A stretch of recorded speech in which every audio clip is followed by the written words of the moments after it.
দেখে নেব খেলার সময় শিরোনাম। হাইব্রিড মডেলের কারণে ভোগান্তিতে অস্ট্রেলিয়া, দক্ষিণ আফ্রিকা। প্রতিপক্ষ ঠিক না হওয়ায় দুবাই যেতে হচ্ছে দুই দলকেই। ভারতের পক্ষে সাফাই অশ্বিনের। ট্রফি উন্মোচন ও ফটো সেশন দিয়ে শুরু হলো ঢাকা প্রিমিয়ার লিগের আনুষ্ঠানিকতা। নির্ধারিত সময় ক্রিকেটারদের পারিশ্রমিক বুঝিয়ে দেওয়ার দাবি তামিমের। এবং হামজাকে বরণ করতে বিশেষ পরিকল্পনা বাফুফের। লেস্টার তারকা ১৯ মার্চ আসতে চাইলেও ফেডারেশন চাইছে একদিন আগে। জামালদের অনুশীলন শুরু।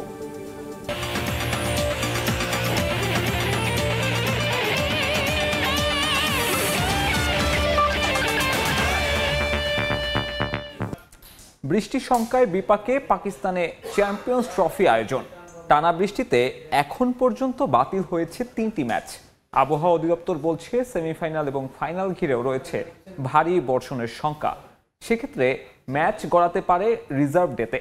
যদিও সেমিফাইনালের রিজার্ভ ডেতে কোনো সমস্যা না থাকলেও ফাইনাল নিয়ে বিপদেই পড়তে যাচ্ছে পাকিস্তান ক্রিকেট বোর্ড। পাকিস্তান থেকে বিস্তারিত জানাচ্ছেন রিপোর্টার নিয়ন মোহাইমিন।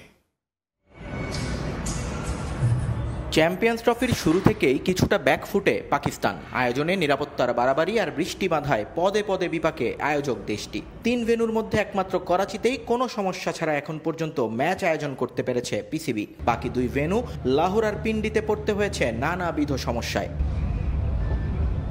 কিছুটা ছোট শহর হওয়ায় পিন্ডির ট্রাফিক সিস্টেম সামলাতে হিমশিম খেতে হয় সেখানকার পুলিশ ডিপার্টমেন্টকে। যদিও পরের দিকে ধীরে ধীরে গুছিয়ে নেয় সব, কিন্তু নিরাপত্তার ঘেরাটোপে বন্দি স্টেডিয়ামের আশপাশে ঘেঁষতে দেওয়া হয়নি কাউকেই। 2 কিলোমিটার হেঁটে স্টেডিয়ামে আসতে হয়েছিল দর্শক এবং সাংবাদিকদের, আর জায়গায় জায়গায় চেকিং এর কড়াকড়ি তো ছিলই।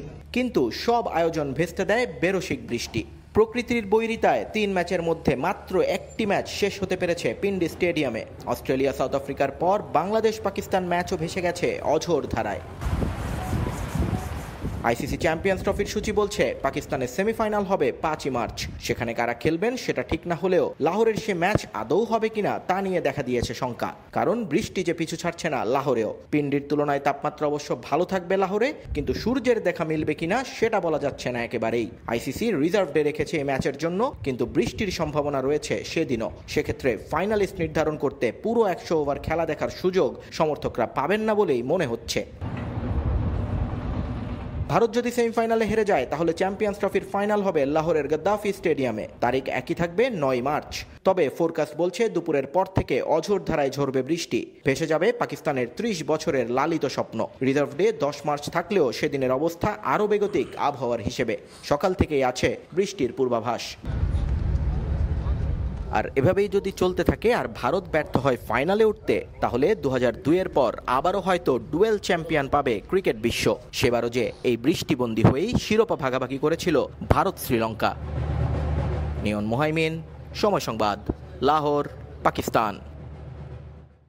ভারতের কারণে ভোগান্তিতে অস্ট্রেলিয়া ও দক্ষিণ আফ্রিকা। হাইব্রিড মডেল আর উদ্ভট সূচিতে করাচি থেকে দুবাই যেতে হবে এই দুই দলকেই। যদিও সেমিফাইনালে ভারতের বিপক্ষে খেলবে যে কোনো এক দল। অন্য দলকে কোনো ম্যাচ না খেলেই আবারও ফিরতে হবে পাকিস্তানে। মেন ইন ব্লুদের এমন আধিপত্যের মাঝেই উল্টো আইসিসির বিরুদ্ধে অভিযোগ তুলেছেন রবিচন্দ্রন অশ্বিন।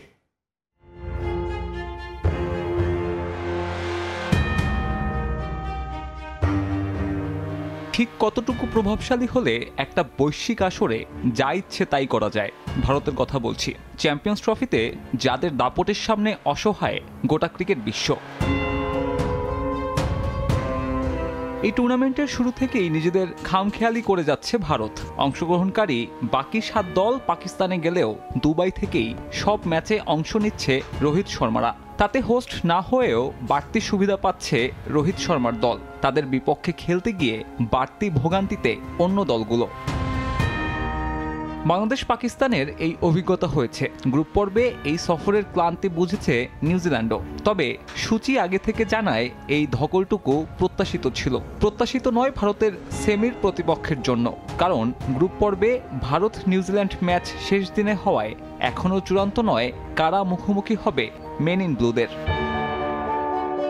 তাই দুই দলেরই দূরত্বের হিসেবে প্রায় ৫,০০০ কিলোমিটার আর সময়ের হিসেবে ৪ ঘন্টার ভ্রমণ ক্লান্তি সঙ্গী হবে। অস্ট্রেলিয়া ম্যাচ খেলেই দুবাই চলে গিয়েছে, দক্ষিণ আফ্রিকা বিমানে উঠেছে ইংল্যান্ড ম্যাচের পর। যদিও এই ভ্রমণ ক্লান্তি শেষে ম্যাচ খেলবে মাত্র এক দল, অন্য দলকে আবারও ফিরতে হবে পাকিস্তান। আইসিসিতে ভারতের দাদাগিরি নতুন কিছু নয়, সেটা আরও বেড়ে গেছে জয় শাহ ক্রিকেটের সর্বোচ্চ নিয়ন্ত্রক সংস্থার সর্বোচ্চ পদে আসীন হওয়ার পর। সদস্য দেশগুলো আপত্তি করলেও অনেক ক্ষেত্রেই সেগুলো আমলে নিচ্ছে না আইসিসি। এই যখন অবস্থা, তখন উল্টো ভারতের বিপক্ষেই ষড়যন্ত্রের অভিযোগ রবিচন্দ্রন অশ্বিনের। নিজের ইউটিউব চ্যানেলের এক পডকাস্টে এই স্পিনার দাবি করেছেন, ওয়ানডে ক্রিকেটে ভারতকে চাপে ফেলতেই এক ইনিংসে 2 নতুন বলের নিয়ম বানিয়েছে আইসিসি। ভারতের স্পিনারদের দাপট কমাতে আইসিসি নতুন নিয়ম চালু করেছে, এটা আমার মত। আমি মনে করি এটি খেলায় প্রভাব ফেলেছে। রিভার্স সুইং হারিয়ে গেছে, ফিঙ্গার স্পিনারদের ভূমিকা কমে গেছে। 2011 সাল পর্যন্ত 50 ওভারের ইনিংসে একটি বল ব্যবহার করা হতো। এরপর 2 নতুন বল ব্যবহারের কারণে রিভার্স সুইং কিংবা ফিঙ্গার স্পিনারদের আধিপত্য অনেকটাই কমে গেছে। ভারতীয় ক্রিকেটারের মতে এই নিয়ম আরও ম্যারম্যারে করেছে ওয়ানডে ক্রিকেটকে। সাব্বির মিথুন, সময় সংবাদ। ভারতের আয়ের ওপরই অন্যদের আয় নির্ভর করে, তাই তাদের নিয়ে সমালোচনা না করে নিজেদের দিকে নজর দাও। ইংল্যান্ডের সাবেক 2 ইংলিশ অধিনায়ক নাসের হুসেইন ও মাইকেল আথারটনকে কেন্দ্র করে এমন কড়া মন্তব্য করেছেন ভারতের কিংবদন্তি সুনীল গাভাস্কার। মূলত আইসিসির কাছ থেকে ভারতের বাড়তি সুবিধা পাওয়ার বিষয়ে মন্তব্য করায় নাসের ও আথারটনকে একহাত নিয়েছেন গাভাস্কার।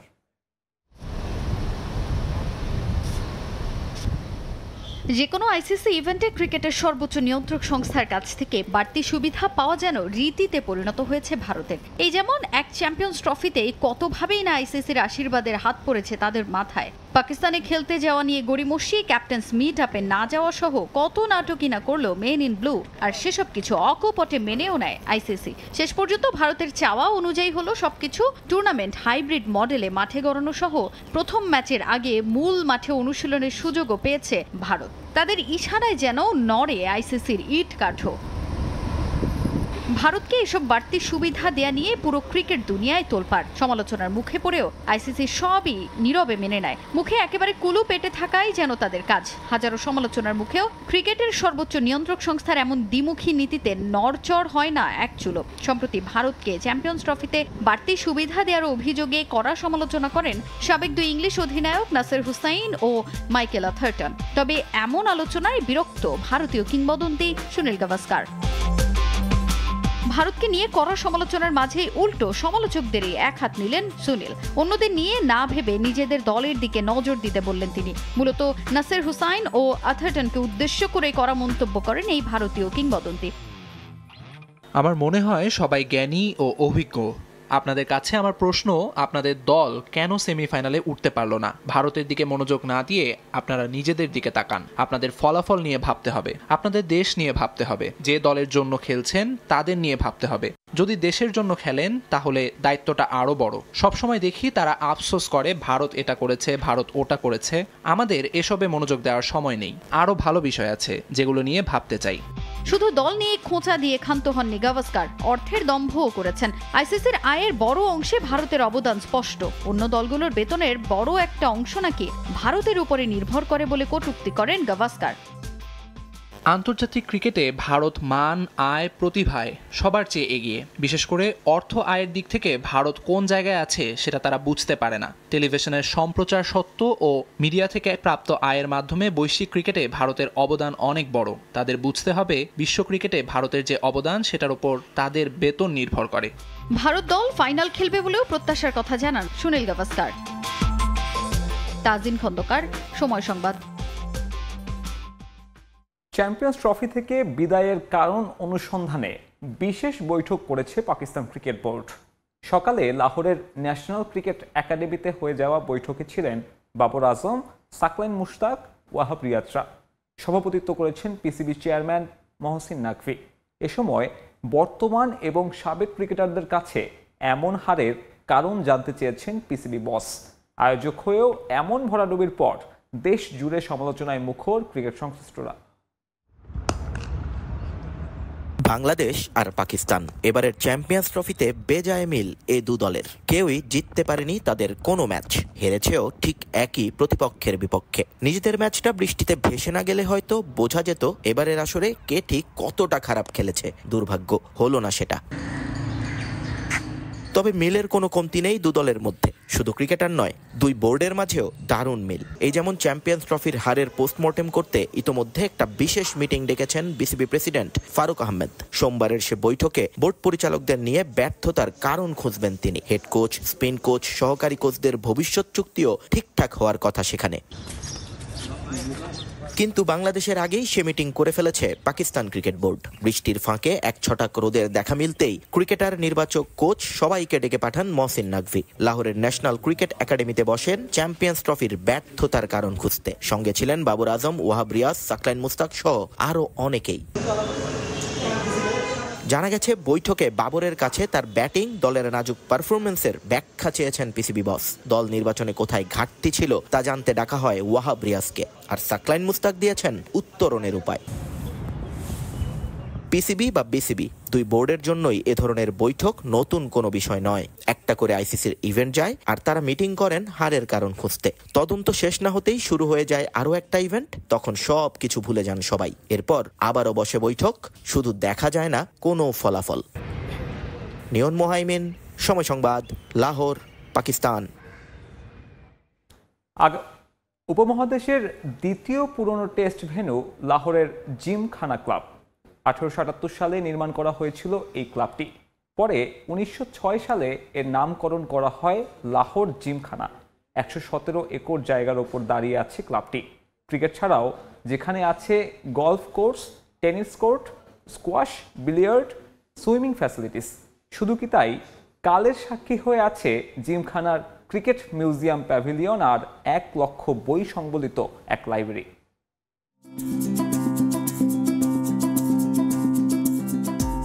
রাওয়ালপিন্ডি থেকে লাহোর আসতে আসতেই পরিকল্পনা ছিল যেতে হবে জিমখানায়। ক্রিকেট ইতিহাসের সেরা এই নিদর্শনের এত কাছ থেকে এসে আর যাই হোক, খালি হাতে তো ফেরত যাওয়া যায় না। তাই যে কথা সে কাজ, বেরিয়ে পড়া গেল জিমখানার উদ্দেশ্যে। লাহোর ক্যান্টনমেন্টের রেল স্টেশনের সরু গলি পেরিয়ে সহজেই খুঁজে পাওয়া গেল বড় রাস্তা। এরপর চারদিকের ইট পাথরে বানানো সৌন্দর্য দেখতে দেখতে এগিয়ে চলা। কিছুক্ষণের মাঝেই সুউচ্চ দেয়াল আর বিশাল গেট দিয়ে ঘেরা জিমখানার চোখে পড়ল সড়কের অন্য পাশ থেকে। এগিয়ে গিয়ে এবার প্রবেশের চেষ্টা। লাহোরের ঐতিহ্যবাহী জেন্টলসম্যান ক্লাব, তাই ঢুকতে বেশ বেগ পেতে হলো। তবে ঢোকার পর সব দুঃখই তখন খুশিতে রূপান্তরিত। চোখের সামনে জিমখানা ক্রিকেট গ্রাউন্ড। 1878 সালে যা নির্মিত হয়েছিল মিয়ামির ইনস্টিটিউটের মাধ্যমে। প্রথমে এর নাম ছিল বাগে জিন্নাহ, যা 1906 সালে বদলে হয় জিমখানা। পরে ধীরে ধীরে যা হয়ে ওঠে পাকিস্তান ক্রিকেটের জল জলে ইতিহাসে। কলকাতার ইডেন্স গার্ডেনের পর উপমহাদেশের সবচেয়ে পুরানো টেস্ট ভেন্যু এই জিমখানা, যেখানে খেলেছেন sir Garry Sobers, sir Imran Khan, পাকিস্তানের সাবেক প্রধানমন্ত্রী নওয়াজ শরীফ, দেশটির ইতিহাসের সেরা ব্যাটার হানিফ মোহাম্মদ, মাজিদ খান সহ অসংখ্য কিংবদন্তি। জিমখানায় প্রথম ম্যাচটি হয়েছিল 1911 সালে। ব্রিটিশ আর্মির বিপক্ষে খেলেছিল বিশ্ব একাদশ, আর এমসিসির বিপক্ষে ব্রিটিশ আর্মির বিপক্ষে হয়েছিল প্রথম আন্তর্জাতিক ম্যাচ। সেই হাতে লেখা স্কোরবোর্ড, পিচ, মাঠ সবই সেই আগের মতো। তবে এখন আর আন্তর্জাতিক ক্রিকেট হয় না জিমখানায়। সবশেষ টেস্ট ম্যাচ এখানে হয়েছিল পাকিস্তান এবং উইন্ডিজের বিপক্ষে, যে স্কোর কার্ড এখনো যত্ন করে রাখা আছে মাঠের স্মৃতি বিজড়িত জাদুঘর প্যাভিলিয়নে। শুধু কি তাই, এই মাঠে খেলা ভারত পাকিস্তান টেস্ট ম্যাচের স্কোর কার্ডটাও এখনো আছে সগৌরবে।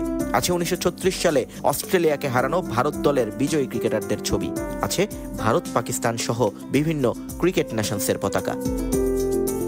এই মিউজিয়ামে আছে কায়েদে আজম মোহাম্মদ আলী জিন্নার ছবি। পাকিস্তানের সাবেক ওপেনার নজর মাহমুদের সঙ্গে সে ছবি তুলেছিলেন কায়েদে আজম। বলা হয়ে থাকে কোনো ক্রিকেটারের সঙ্গে এটাই নাকি জিন্নার একমাত্র ছবি। আছে ইমরান খানের অটোগ্রাফ সংবলিত ট্রাউজার, যা পরেই খেলতেন 92-এর বিশ্বকাপ জয়ী কাপ্তান। এই ক্লাবের পরিচয় আছে আরও একটা, পাকিস্তান ক্রিকেট বোর্ডের প্রথম হেডকোয়ার্টার এই জিমখানা ক্লাব। কার্যত এখানেই জন্ম হয়েছে পাকিস্তান ক্রিকেটের। 1955 সালে ভারতের বিপক্ষে নিজেদের প্রথম টেস্ট ম্যাচটাও এখানেই খেলেছিল পাকিস্তান। এই মাঠে উইন্ডিজের বিপক্ষে 337 রানের একটা ইনিংস আছে হানিফ মোহাম্মদের। এখানেই 1971 সালে টেস্ট ক্রিকেটে অভিষেক হয় দ্য গ্রেট ইমরান খানের।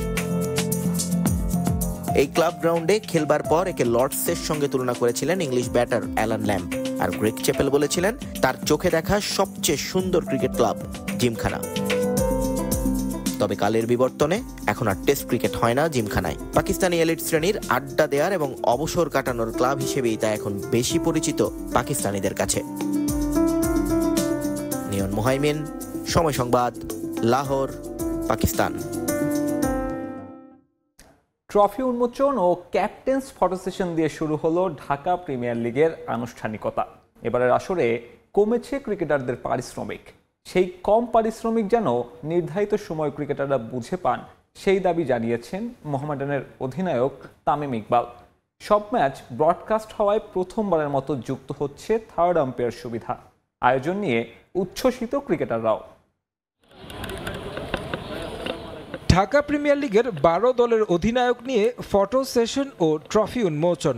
তবে সবার নজর একদিকে, আন্তর্জাতিক ক্রিকেট থেকে সম্প্রতি বিদায় নেয়া তামিম ইকবাল মাঠে আসতেই সতীর্থরা তাকে ঘিরে মজলেন আড্ডায়।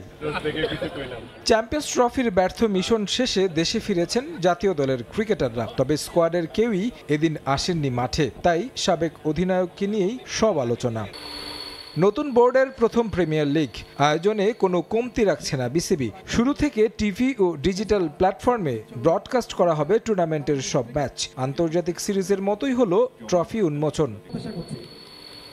5 আগস্টের পট পরিবর্তনের পর স্পন্সর নিয়ে কিছু ক্লাব আছে সংকটে। বিসিবির পরিচালনা পর্ষদের সঙ্গে পরিবর্তন এসেছে ক্লাব মালিকানাতেও, যে কারণে কমেছে ক্রিকেটারদের পারিশ্রমিক।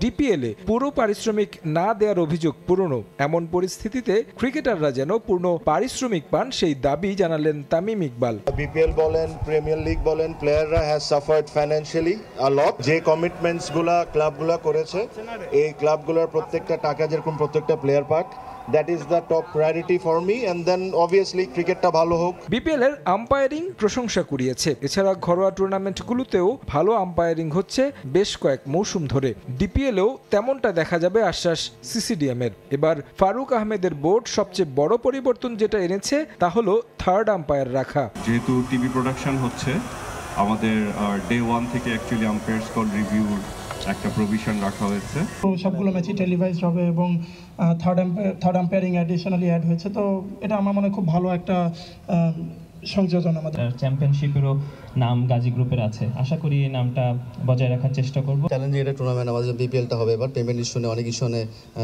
সমস্যা হতে হবে, বাট আমরা চেষ্টা করব সবকিছু সুন্দর করার জন্য। ডায়লগস সেই ব্র্যান্ডটা এবার প্রতিনিধিত্ব করছে স্পন্সরে, এবং এই স্পন্সরটা আমরা করেছি because of we love cricket. এর আগে আমরা রিমার্ক হারলানের হয়ে আমরা বিপিএলেও ছিলাম, এবং আমরা কথা দিয়েছি যে আমরা যদি টিম পাই আমরা ভবিষ্যতে বাংলাদেশ ক্রিকেটের সাথে বিভিন্নভাবে থাকবো।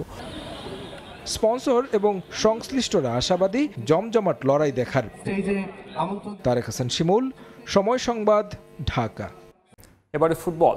হামজা চৌধুরীর বাংলাদেশে আসার দিনক্ষণ নিয়ে দ্বিধাদ্বন্দ্বে বাফুফে। এই ফুটবলার 19 তারিখে আসতে চাইলেও বাফুফে তাকে দলে পেতে যাচ্ছে 18 মার্চের মধ্যে। এদিকে হামজাকে নিয়ে বিশেষ আয়োজন করছে ফেডারেশন। প্রেস মিট ছাড়াও দর্শকদের সঙ্গে নিয়ে থাকবে বিশেষ সেশন। দেশের ফুটবল ভুগছে হামজা জ্বরে। শেফিল্ড ইউনাইটেডে খেলা এই ফুটবলার কবে বাংলাদেশে পা রাখবেন, কবে যোগ দেবেন দলের সঙ্গে, এই প্রশ্নই এখন ঘুরপাক খাচ্ছে দেশের কোটি ফুটবল ভক্তের মনে। তবে এই বিষয়ে এখনো স্পষ্ট নয় বাফুফে। ফেডারেশন এই মাসের 18 তারিখের মধ্যে এই ফুটবলারকে দলে পেতে চাইলেও হামজা চাচ্ছেন 19 মার্চ দেশে আসতে। আর 20 মার্চ বাংলাদেশ ফুটবল দল ভারতের উদ্দেশ্যে রওনা দেওয়ায় শিডিউল মেলাতে রীতিমতো হিমশিম খেতে হচ্ছে ফেডারেশনকে। হামজা বারবার বলতেছিল 19 তারিখ, তো সেখানে আমাদের কথা হয়েছে যে সেটাকে আমরা যদি 17 তারিখও আনতে পারি এরকমভাবে বলা হচ্ছে, কিন্তু সে তো ওখান থেকে ছুটি পাওয়ার ব্যাপার আছে। সেটা নিয়ে দেখা যাচ্ছে 17-18 তারিখের এই তারিখ এখন পর্যন্ত আমাদের কাছে আছে। আমরাও প্রেশার দিচ্ছি 17-18, ও বলতেছে 19 তারিখ, এখন পর্যন্ত এইটার মধ্যে আছে। সময় স্বল্পতার মাঝেও হামজা চৌধুরীকে নিয়ে বিশেষ পরিকল্পনা আছে ফেডারেশনের। প্রেস মিট ছাড়াও দর্শকদের সঙ্গে হামজাকে নিয়ে থাকবে বিশেষ আয়োজন। আমরা চাচ্ছিলাম যে এসে অন্তত একটা দিন মিডিয়া প্লাস আমাদের যারা স্পোর্টস লাভার, ফুটবল লাভার যারা আছে তারা যেন তাকে পায় কাছে, সেটা একটা করার জন্য সেই চেষ্টা অব্যাহত আছে। যত দ্রুত তাকে আনা যায়, কারণ সে তো আমরা টিম নিয়ে চলে যাব, সে এখানে আগে আসবে, তো সেইটাকে আসলে সেই টাইম ফ্রেমটাকে এখন পর্যন্ত আমরা মিলাতে পারিনি। এদিকে বাবাকে দিয়েই বাফুফের কাছে নিজের চাহিদার কথা জানিয়েছেন হামজা। দেশে ফিরেই শেকড়ের টানে যেতে চান হবিগঞ্জে। ওনাদের সাথে আমাদের প্ল্যানটা আমরা একটা কথা বলেছি যে কিভাবে আসলে কিভাবে কোনটা হলে ভালো হয়। সিকিউরিটির ব্যাপার স্যাপার আছে, এগুলোর কাজ চলতেছে এখন পর্যন্ত। আমরা বিভিন্ন সংস্থাগুলোকে আমাদের ফেডারেশনের পক্ষ থেকে চিঠি দেওয়া হবে এবং তারা ওই চিঠির মাধ্যমে যতটুকু যা সম্ভব হয় সেগুলো করা হবে। তবে হামজা চৌধুরীর ব্যক্তিগত ফিজিও আনার বিষয়টি সম্পর্কে কিছুই জানে না বাফুফে। 20 মার্চ দলের সঙ্গে ভারত যাবে হামজা। সব ঠিক থাকলে 25 মার্চ লাল সবুজ জার্সি গায়ে অভিষেক হবে দেশের ফুটবলের পোস্টার বয়ের। ফাহিম ইসলাম, সময় সংবাদ, ঢাকা। এশিয়ান কাপ বাছাইয়ে ভারতের বিপক্ষে ম্যাচ সামনে রেখে অনুশীলন শুরু করেছে বাংলাদেশ ফুটবল দল। হামজা চৌধুরী ও ফাহমেদুলকে ছাড়াই বাকি 28 ফুটবলার নিয়ে শুরু হয়েছে মাঠের প্রস্তুতি। ভারতের বিপক্ষে যে কোনো মূল্যেই জয় তুলে নিতে চান অধিনায়ক জামাল ভুঁইয়া। ফুটবলারদের ফিটনেস নিয়ে সন্তুষ্ট coach heavier Cabrera. Asian cup বাছাই সামনে রেখে বাংলাদেশ দলের প্রথম অনুশীলন। কোচ পুরনো হলেও এসেছে নতুনত্ব। অফিসিয়াল প্র্যাকটিস কিট গায়ে কিংস অ্যারেনায় জামাল তারিক কাজীরা। জানুয়ারিতে চুক্তি নবায়নের পর বিগ চ্যালেঞ্জের মুখে কাবরেরা। ভারতের বিপক্ষে ম্যাচ দিয়েই শুরু হবে এশিয়ান কাপ বাছাই মিশন। একে তো প্রতিপক্ষ ভারত, তার উপর দলের সঙ্গে যুক্ত হচ্ছেন হামজা চৌধুরী। এই ম্যাচ ঘিরে সমর্থকদের প্রত্যাশা ঠিকই জানা তার। তাই তো পুরনো ও নতুন শিষ্যদের নিয়েই ভারত বধের পরিকল্পনায় নেমে পড়লেন স্প্যানিশ মাস্টারমাইন্ড।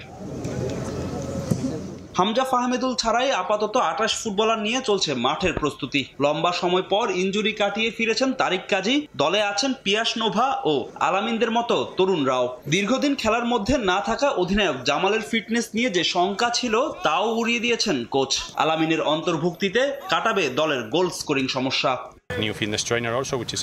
ফুটবলারদের ফিটনেস নিয়ে কোনো সমস্যা নেই। জামাল ফিরেছে, তার অভিজ্ঞতা অনেক ফুটবলারকে অনুপ্রেরণা যোগাবে। লম্বা সময় পাচ্ছি, সেরা প্রস্তুতিটা নিতে চাই। আলামিন দুর্দান্ত, এবারই দলে প্রথম ডাক পেয়েছে। সে খুবই শান্ত ও শৃঙ্খলাবদ্ধ। আশা করি গোল স্কোরিং এ যে সমস্যা তা কাটাবে। এদিকে শেষ মুহূর্তে সেট পিসে গোল খাওয়ার যে দুর্বলতা রয়েছে তা কাটাতে চান অধিনায়ক JB6। দল নিয়েও সন্তুষ্ট তিনি। আর প্রতিপক্ষ ভারত বলেই ফুটবলাররা পাচ্ছেন বাড়তি অনুপ্রেরণা। দলে যুক্ত হয়েছে নতুন ফিটনেস ট্রেনারও। আমরা 8-10 রান লাস্ট 3 বছর ছিল কাবরেরার সাথে, আর বাকিটা নতুন। So I think it's a good mix. কোন জায়গা আমরা বেশি গোল খাচ্ছি সেট পিস নিয়ে, সো এটা আমরা কাজ করতে হবে না, কারণ এটা আমরা অ্যাভয়েড করতে চাই। আমরা যে লেভেলটাতে আসলে খেলে আসতেছি সেখান থেকে আরও ইমপ্রুভ করতে গেলে বা আমাদের উপরের লেভেলের টিমের সাথে ভালো করতে গেলে আমাদের ফিটনেস লেভেলটা আরও ইমপ্রুভ করতে হবে এবং অ্যাজ ওয়েল অ্যাজ আমাদের ইন্ডিয়ার সাথে যে কিভাবে খেলবো সেটার প্ল্যান সম্পর্কে কোচ আমাদের কিছু থিওরি দিছে। ভারতের বিপক্ষে ম্যাচে নিজেদের শতভাগ উজাড় করে দিতে চান ফুটবলাররা। যে কোনো মূল্যেই এই ম্যাচ থেকে পূর্ণ 3 পয়েন্ট আদায় করতে চায় কাবরেরা বাহিনী। 4 দিন দেশে অনুশীলনের পর বাংলাদেশ দল কন্ডিশনিং ক্যাম্প করতে চলে যাবে সৌদি আরব। ফাহিম ইসলাম, সময় সংবাদ, ঢাকা। আবারও আরব আমিরাতে ফিরছে চ্যাম্পিয়ন্স ট্রফি। ভারত পাকিস্তান ম্যাচের 1 সপ্তাহ পর ভারত নিউজিল্যান্ড ম্যাচ দিয়ে মেতে ওঠার অপেক্ষায় দুবাই স্পোর্টস সিটি। নিয়ম রক্ষার ম্যাচ হলেও সেমিফাইনালের সেরা প্রস্তুতি সেরে নিতে চায় দুই দল। ম্যাচের আগের দিন অনুশীলন করেছে নিউজিল্যান্ড, তবে বিশ্রামে কাটিয়েছে ভারতীয়রা। এ ম্যাচে দু দলের একাদশী আসতে পারে পরিবর্তন। ম্যাচ শুরু বাংলাদেশ সময় বিকেল 3টায়। দুবাই থেকে মাকসুম আলম খানের ম্যাচ প্রিভিউ। ভারত নিউজিল্যান্ড লড়াই বেশ আন্ডাররেটেড। ওয়ানডেতে 118 দেখায় ভারতের 60 জয় আর নিউজিল্যান্ডের 50 জয়ের পরিসংখ্যানই বলে দেয় কেউ কম যায় না। তবে শিরোপার হিসেবে দু দলের চিত্র ভিন্ন। ইন্ডিয়া জিতেছে প্রায় সব কিছু, কিউইদের ক্যাবিনেটে শূন্যতা। তাই গ্রুপ পর্বের নিয়ম রক্ষার ম্যাচ হলেও দুবাইয়ে অনুশীলনে মনোযোগী তারা। 2 ঘন্টা আইসিসি একাডেমি গ্রাউন্ডে প্র্যাকটিসের পর ম্যাচ ভেন্যু দুবাই আন্তর্জাতিক স্টেডিয়ামে বাড়তি 1 ঘন্টা ট্রেনিং করেছে ব্ল্যাক ক্যাপ বাহিনী। ভারত পাকিস্তান ম্যাচের পর সপ্তাহ খানেকের বিরতি পেয়েছে দুবাই স্টেডিয়াম। ক্লাসিকোর মতো ফুল হাউস না হলেও ভারতীয় ফ্যানরা থাকবেন এ ম্যাচেও। রমজানে মুসলিম ক্রিকেট ভক্তদের জন্য থাকবে বিশেষ ব্যবস্থা। চ্যাম্পিয়ন্স ট্রফির ভারত নিউজিল্যান্ড ম্যাচের আগে অভিনব এক উদ্যোগ নিয়েছে এমিরেটস ক্রিকেট বোর্ড। রমজান মাস হওয়ায় চ্যাম্পিয়ন্স ট্রফির ম্যাচ দেখতে দুবাই ইন্টারন্যাশনাল স্টেডিয়ামে আসা দর্শকদের জন্য বিনামূল্যে ইফতার সামগ্রী সরবরাহ করবে ইসিবি। স্থানীয় নির্ধারিত সময় দুপুর 1টায় ম্যাচ শুরু হয়ে কোনো বিঘ্ন না ঘটলে ইফতার সারতেই দ্বিতীয় ইনিংস উপভোগ করতে পারবেন দর্শকরা। 2 ম্যাচই চেজ করে জেতা টিম ইন্ডিয়া এদিনও পরে ব্যাটিং করবে, তেমনটাই আশা করবেন ভক্তরা। আগেই সেমিফাইনাল নিশ্চিত হওয়ায় এটা 2 দলের জন্যই নিয়ম রক্ষার ম্যাচ। একাদশে একাধিক পরিবর্তন আনতে পারে ভারতীয়রা। ম্যাচের আগের দিন অনুশীলন না করলেও শুক্রবার বাড়তি ব্যাটিং সেশন করেছেন ঋষভ পন্থ। 11-এ দেখা যেতে পারে তাকে। 3 বাঁহাতি স্পিনার নীতি থেকে সরে এসে ডানহাতি ওয়াশিংটন সুন্দরকে খেলাতে পারে তারা। ফিরতে পারেন পেসার আর্শদীপ সিংও। পরিবর্তন আসবে নিউজিল্যান্ডের সেরা একাদশেও। অসুস্থতার কারণে বাংলাদেশের বিপক্ষে না থাকলেও এ ম্যাচে ফিরবেন ড্যারেল মিচেল। দুবাইয়ের স্পিন ফ্রেন্ডলি পিচে ইন্ডিয়ান স্পিন অ্যাটাক সামলাতে কেন উইলিয়ামসন, রাচিন রবীন্দ্রদের সঙ্গে মিচেলের মতো ক্লাসিক ব্যাটারকে যে কোনো মূল্যে চাইছে কিউইরা। এদিকে স্পিনারদের মধ্যে আসরের সর্বোচ্চ উইকেট শিকারী মাইকেল ব্রেসওয়েল আর অধিনায়ক মিচেল স্যান্টনারের ওপর থাকবে মেন ইন ব্লু ব্যাটারদের আটকানোর গুরু দায়িত্ব। এ ম্যাচ দিয়ে ইতিহাসের 22তম ক্রিকেটার হিসেবে 300 ওয়ানডে খেলার রেকর্ড গড়বেন বিরাট কোহলি। তাই ম্যাচটা স্পেশাল সুপারস্টারের কাছে। অন্যদিকে কোচ গৌতম গম্ভীরের জন্য প্রতিশোধের। বেশি দিন আগের কথা নয়, ঘরের মাটিতে তার দলকে টেস্টে হোয়াইট ওয়াশের লজ্জায় ডুবিয়েছিল এই নিউজিল্যান্ড। মাকসুম আলম খান, সময় সংবাদ, দুবাই, সংযুক্ত আরব আমিরাত। মালদ্বীপে প্রবাসীদের বিনোদনের জন্য দেশীয় ফুটবল ক্লাব ডিএফটি আয়োজন করেছে ফুটসাল টুর্নামেন্টের। আন্তর্জাতিক মাতৃভাষা দিবস উপলক্ষে আয়োজিত এই টুর্নামেন্টে বাংলাদেশ সহ মোট 5টি দেশের 20টি দল অংশ নিয়েছে। খন্দকার ওমর ফারুকের তথ্য ছবিতে বিস্তারিত। বিশ্ব পর্যটনে খ্যাতি অর্জন করা মালদ্বীপের দূরত্ব বাংলাদেশ থেকে প্রায় 3000 কিলোমিটার। হৃদয়ে লাল সবুজ ধারণ করে দূর দেশে থেকেও মাতৃভূমিকে শ্রদ্ধা জানাতে ভোলেননি বাংলাদেশিরা। দেশের প্রতিনিধিত্ব করেন নানা উৎসাহ উদ্দীপনায়। আন্তর্জাতিক মাতৃভাষা দিবসকে কেন্দ্র করে মালদ্বীপে অবস্থানরত প্রবাসী বাংলাদেশিরা নানা কর্মসূচি পালনের পাশাপাশি আয়োজন করে ফুটসাল টুর্নামেন্টের। ভারত, বাংলাদেশ, নেপাল, শ্রীলঙ্কা ও স্বাগতিক সহ মোট 5 দেশের 20টি দলের অংশগ্রহণে এই টুর্নামেন্টের আয়োজন করেছে দেশীয় ফুটবল ক্লাব ডিএফটি। বৃষ্টি উপেক্ষা করে দিনব্যাপী খেলা চলে রাজধানীর ফুটসাল মাঠে। ফাইনাল ম্যাচ ঘিরে উন্মাদনা পায় ভিন্ন মাত্রা। নির্ধারিত সময় ম্যাচ সমতায় থাকায় খেলা গড়ায় ট্রাইবেকারে। শেষ মুহূর্তে রুদ্ধশ্বাস উত্তেজনায় শ্রীলঙ্কান লায়ন্স ক্লাবকে 3-4 গোলে হারিয়ে প্রবাসী বাংলাদেশিদের তিলাফুসি ফুটবল ক্লাব জয় ছিনিয়ে নেয়। ভিনদেশের মাটিতে আন্তর্জাতিক মাতৃভাষা দিবস উপলক্ষে আয়োজিত এই ফুটবল টুর্নামেন্ট প্রবাসীদের জন্য হয়ে উঠেছিল এক অনন্য উৎসব। এমন আয়োজন ভবিষ্যতেও প্রবাসী বাংলাদেশিদের খেলাধুলার প্রতি আগ্রহ বাড়াবে, এমনটাই প্রত্যাশা তাদের। আশা করি এই সমস্ত খেলা যদি সামনের দিকে আরো ভালোভাবে এগিয়ে নিয়ে যেতে পারে, আমরা আমাদের প্রবাসীদের জন্য খুবই একটা ভালো আনন্দময় মুখ করতে পারবো। আমরা ভবিষ্যতেও এই ধরনের টুর্নামেন্ট আয়োজন করব। আপনারা যারা দর্শক এই মাঠে আজকে উপস্থিত হয়েছেন সবাই আমাদের সাথে দিবেন। বিজয়ী দল ও রানার্স আপ দলের হাতে পুরস্কার এবং প্রাইজ মানি তুলে দিয়ে আগামীতে প্রবাসীদের এমন বিনোদনমূলক আয়োজনে পাশে থাকার কথা জানান বাংলাদেশ হাই কমিশনার। এই সকল টুর্নামেন্ট যদি আয়োজন হয় আরও ভবিষ্যতে আমাদের প্রবাসী ভাইরা আরও তাদের যে বিনোদনের সুযোগ সেটি তারা পাবেন। আমরা আশা করব অবশ্যই এটি দিনে দিনে বৃদ্ধি পাবে। একই সাথে খেলাধুলার মাধ্যমে তাদের যেই বিনোদন সেটি তারা পাচ্ছেন এবং এর সাথেই তাদের শারীরিক যেই সুস্থতা সেটিও নিশ্চিত হবে। বৃষ্টির মধ্যেও প্রবাসীদের উচ্ছ্বাস এবং স্বতঃস্ফূর্ত অংশগ্রহণে আয়োজিত এই ফুটসাল টুর্নামেন্ট রঙিন উৎসবে পরিণত হয়। সময় সংবাদ, মালদ্বীপ। এই ছিল খেলার সময়ের এখনকার আয়োজন। সঙ্গে থাকুন সময়।